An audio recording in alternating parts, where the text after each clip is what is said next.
We usher in a new era to the Portland Trail Blazers, Danny. My Portland Trail Blazers, not yours, mine.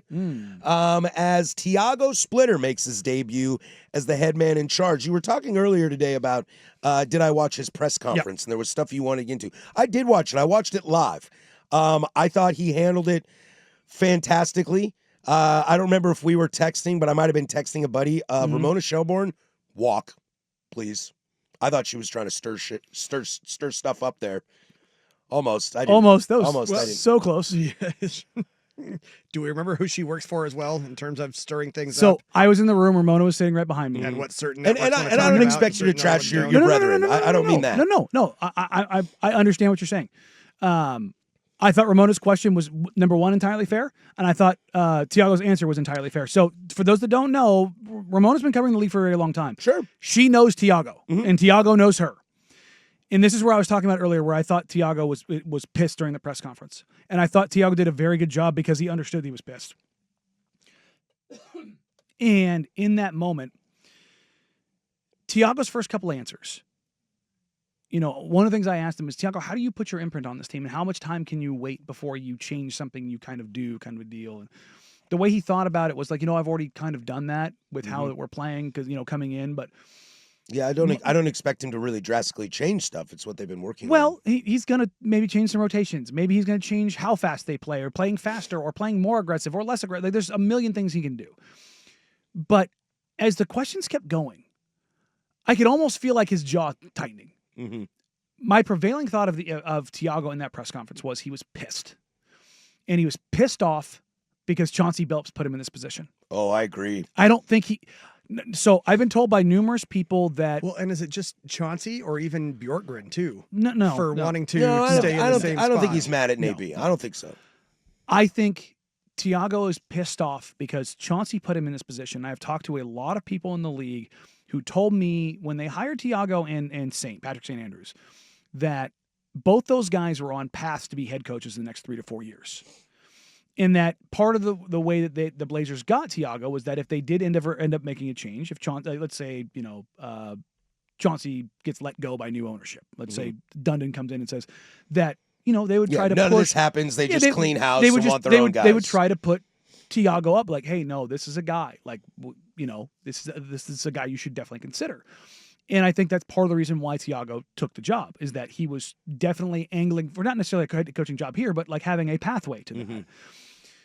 He did not want, and no one wants this job in this manner. There is no playbook. This isn't. Even if you want to be a head coach in the future, you'd rather be an wants assistant it. for 4 more years than do it this way. Yeah, and here's the thing of this.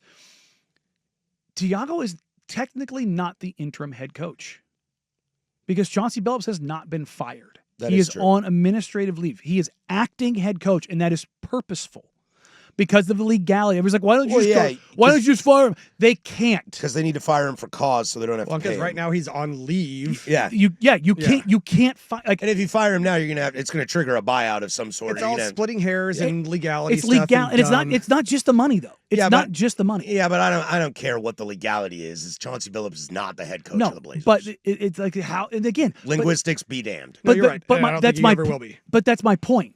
Is it's just another layer of stupid that you have to deal with. And the question that I asked him in the post game was, you had a great game tonight against the Warriors, and your guys were able to lock in. How do you manage this team in the times that you're not playing basketball? Because that's the prevailing amount of time.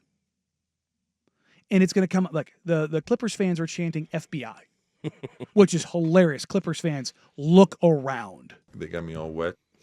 Look around and the stuff that your organization is embroiled with. You know who loves this right now? Steve Ballmer, because he's no longer persona non grata in the NBA league office. That's the truth. The Clippers, although Ty Lue, but I thought Tiago handled that question from Ramona. He was like, he thought about it for a second. I could see him kind of like clenching his jaw, and he's like, Ramona, this is difficult. I'm going to decline to comment. And I think that's why, she had every fair business to ask the question, but nobody was going to answer it. No, but that's the job. You asked, and that question has been asked to almost every head coach in the league following Chauncey's arrest. I saw Steve Kerr had comments on it. Yeah. I saw Rick Carlisle was pissed. He should be. And for those that don't know, Rick Carlisle is the president of the Coaches Association. He should be pissed. So it's a terrible look on the league. Yes. And again, innocent until proven guilty, all of those things that kind of go with it, but it is a bad, bad look. But let's push all that to the side because the Blazers played incredible. They did. They played incredible against the Warriors. He got him amped up.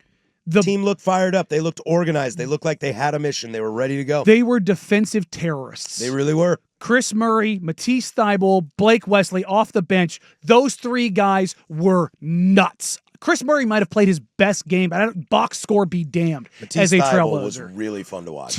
Tease and Wesley on the floor is so much fun. I don't care if they never score. It's just fast. They're so fast. They're so athletic. And because they know they're playing 14, 18 minutes, as I was driving in today and I was thinking about the game, and I was thinking about Blake Wesley.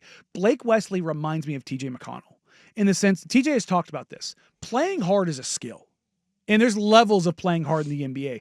And if you ever watch TJ McConnell when he checks out, he is huffing and puffing because he has the rev pegged the entire time he's out there. Blake Wesley's out there for a good time, not a long time. Like that. And so he knows his lot in life. And it's so interesting because those two guys play so hard that if you don't match their intensity, you stand out. So then what's the difference between game 1 and game 2 under Tiago, where game 2, nobody could hit any shots and it didn't feel as organized? Well, I think the intensity there, I think the effort was there, I think the focus is there. This is a team that struggles to shoot. And a big component of this is Shaden Sharp has been tremendously awful offensively.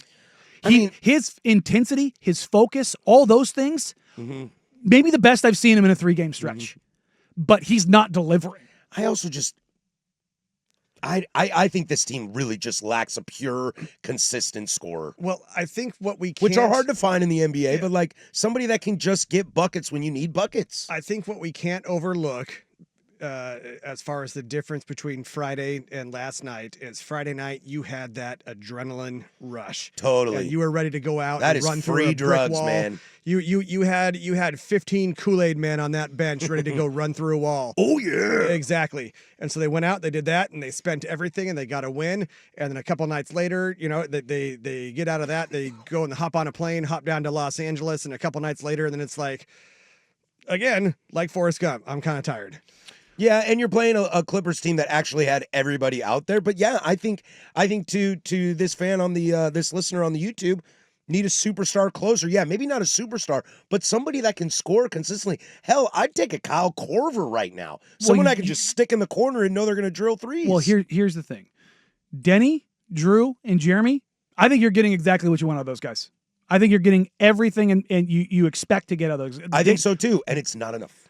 And I sorry guys, this is where he hates Shaden comes in. Shaden has sucked offensively. He has been god awful. I know, but I don't think he has been, and I think no. There's no buts about it. 28% from the field. It's I think 20% and 20 from three. Yeah, it's been dog water. They could very easily be 3-0 if Shaden is not complete and utter trash and offensively. I think we also have to remember that we are 3 games into the Again, season. That is also true. It's entirely true. But So this whole they also played Golden State on a back-to-back. Yep. They're going to play the Lakers tonight on a back-to-back. Lakers are also on a back-to-back. No Luka, no the living Bron. embodiment of small sample size theater. Just stop. Because everybody wants to. Okay. No, everybody wants to sit here and make these excuses. I'm not making an excuse. Call it's 3 games, man. Call the spade the spade. I just said okay. he has been awful. He's shooting 28% and 20% from 3, and I'm also saying it's 3 games. It's exactly what I'm saying.